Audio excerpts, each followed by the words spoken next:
জন্য যা করতে হয় আমরা তাই করতে প্রস্তুত থাকবো ইনশাআল্লাহ।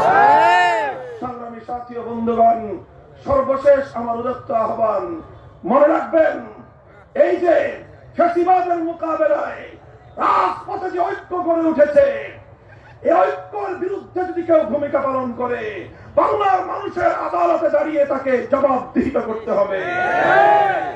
বিশেষ করে আমি প্রধান দুই দল বিএনপি এবং জামায়াতে ইসলামীকে লক্ষ্য করে বলি, আপনারা যত দ্রুত যেভাবে নিজেদের মধ্যে পারস্পরিক প্রতিদ্বন্দ্বিতা নয়, আপনারা সংঘাতে আপনারা নিজেরা যেভাবে নিজেদের মধ্যে বাদানুবাদে জড়িয়ে পড়েছেন, এর সুবাদে যদি ফ্যাসিবাদ বাংলাদেশে আবার পুনর্বাসিত হয়, বিএনপি এবং জামায়াতে ইসলামীকে বাংলাদেশের জনগণ ক্ষমা করবে না।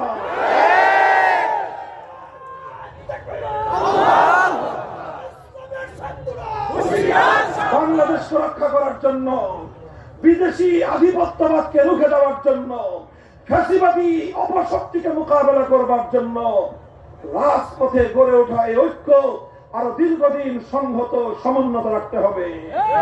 এজন্য ইনশাআল্লাহ বাংলাদেশ খেলাফত মজলিস ঐতিহাসিক ভূমিকা পালন করবে।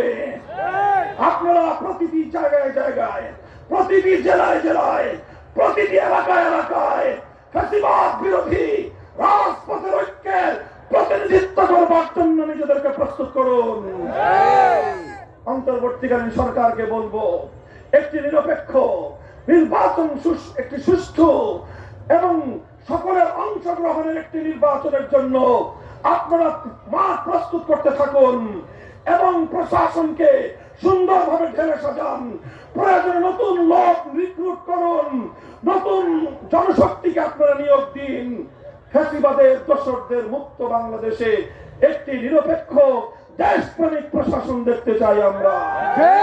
সংগ্রামী সাথী ও বন্ধুগণ, সব কথার শেষ কথা হলো এই, যত তন্ত্রমন্ত্র যাই হোক না কেন, যদি চূড়ান্ত ভাবে বৈষম্যহীন সমাজ গড়তে চাও, পূর্ণাঙ্গ ইনসাফ ভিত্তিক সমাজ যদি গড়তে চাও, কোন তন্ত্র দিয়ে, কোন মন্ত্র দিয়ে হবে না।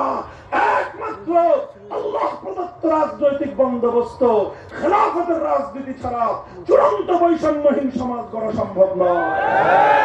তাই আসুন, পটুয়াখালীর এই বিশাল জনসমুদ্রকে লক্ষ্য করে আমি উদাত্ত আহ্বান জানাবো, আসুন আমাদের হাতে হাত রাখুন।